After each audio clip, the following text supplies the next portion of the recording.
होलिया में आइल जब से बापा गालाइल तब से बापा गालाइल तब से होलिया में आइल जब से बापा गालाइल तब से ओढ़न धके घींचे जाते सोनुआ रंग डलवावे खातिर रोआ दिया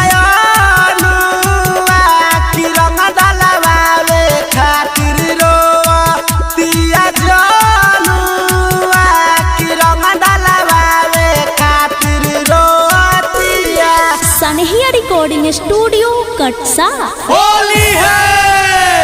रंग डलवावे खातिर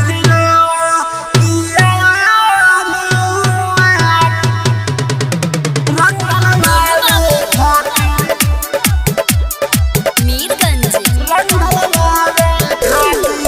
रंगवा गुलाल लेके रहे तैयारिया बिचही में ना सदिहली छोटकी सालिया जरी हमारा बसल बारी उनकर महतारिया कोई से कराम मौन कर लाल सारिया रंगवाली आइल रहे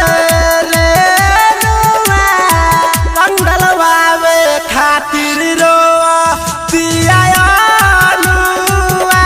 कि रंग डलवावे खातिर रोआ दिया जानुआ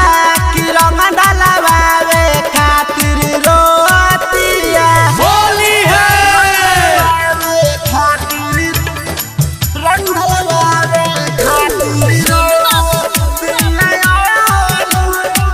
मास्टर मुके सके रहे पूरा